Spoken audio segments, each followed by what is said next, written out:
रक्त बीज पौराणिक कथाओं का एक ऐसा असुर जिसके सर पर ब्रह्मा जी का हाथ था। उसे ये अद्भुत वरदान प्राप्त था कि जब भी उसका रक्त की बूंद जमीन पर गिरेगी उससे एक और रक्त बीज का जन्म होगा। इस कारण रक्त बीज युद्ध में जैसे अजयी बन गया था। वह शक्तिशाली था और देवियों को हासिल करने की विकृत मानसिकता के साथ स्वर्ग पर राज करना चाहता था। उसने देवलोक जाकर देवी देवताओं पर हमला कर दिया। सभी को मजबूरन अपने प्राण बचाकर वहां से भागना पड़ा, पर रक्तबीज नहीं रुका। देवियों से मोहित होकर वो उनका पीछा करने लगा। देवी देवता परेशान होकर कैलाश पर्वत पहुंच गए और देवी पार्वती को सब कुछ बताया। देवी पार्वती ने सभी को पीछे हटने को कहा और खुद रक्तबीज का सामना करने के लिए खड़ी हो गई। रक्तबीज ने जब कैलाश जाकर देवी पार्वती को देखा तो वो उन पर मुग्ध हो गया। देवी पार्वती ने उसे लौट जाने का आदेश दिया। रक्तबीज हंस पड़ा और देवी पार्वती की तरफ बढ़ने लगा। देवी ने सामने रखा शिवजी का त्रिशूल उठाया और रक्तबीज पर प्रहार कर दिया। परिणाम स्वरूप रक्तबीज के शरीर से रक्त टपकने लगा और फिर ब्रह्मा जी के वरदान के अनुसार रक्त की हर एक बूंद से एक रक्त बीज का जन्म हुआ।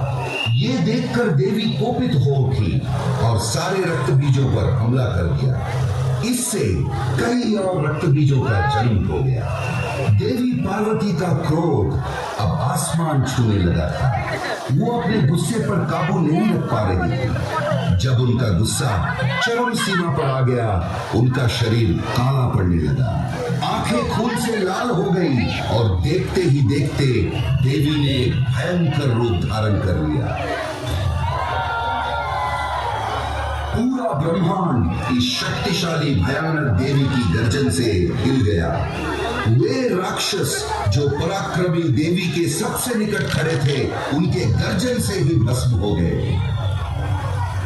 बाघ की खाल पहने हुए, हाथों में प्रतिशोध की तलवार लेकर, नरमुंडों की माला पहनकर विकराल रूपी महाकाली प्रकट हुई। वो इतनी भयानक थी कि रक्तबीज डर के भागने लगा। मां काली ने एक भयंकर गर्जन किया और रक्तबीज के पीछे दौड़ने लगी।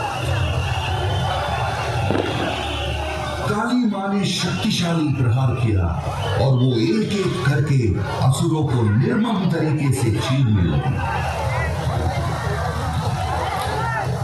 पर उससे और रक्तबीज पैदा हुए। प्रलय सी क्रोधित मां काली, उनके क्रोध से सारा संसार जलने लगा। उन्होंने एक हाथ से रक्तबीज के सर को पकड़ा और तलवार से उसके सर को धड़ से अलग करके उसे खप्पर में रख दिया ताकि एक बूंद रक्तबीज धरती पर ना गिर सके। फिर वो रक्तबीज के शरीर को निकल गए। काली मां की एक ही सांस में बाकी असुर भी उनके मुंह में समा गए और मां काली की चीरते हुए हंसी की आवाज से आसमान कांप उठा। इस तरह असुरों के नायक रक्तबीज का भयानक वध हुआ। उनके गुस्से ने जैसे खुद उनको ही अपने वश में कर लिया। उनके तांडव से त्रिलोक में हाहाकार मच गया, सब कुछ तबाह होने लगा। देवी देवता चिंतित होकर महादेव की शरण में गए। महादेव भी कालिका को रोकने का साहस नहीं कर पाए। ऐसा लग रहा था जैसे कुछ भी नहीं बचेगा और फिर से जीवन का पतन हो जाएगा। महादेव के पास अब देवी को रोकने का एक ही रास्ता था। वो काली मां के सामने एक शव की तरह लेट गए। देवी तांडव करते हुए आगे बढ़ रही थी कि अचानक उनका पैर महादेव के शरीर से टकराया और वो शिव जी के ऊपर खड़ी हो गई। जब उन्होंने नीचे देखा तब उन्हें एहसास हुआ कि जिन्हें वो अपने पैरों के नीचे कुचल रही थी वो उनके पति साक्षात भगवान शिव जी। तब जाकर मां काली शांत हुई। इस प्रकार खत्म हुआ रक्तबीज का आतंक और मां काली का काल। मां काली के शरण में दीपावली के एक दिन पहले काली चौदस मनाई जाती है। इस दिन को भारी पूजा होती है और इस दिन को नरक चतुर्दशी के नाम से भी जाना जाता है।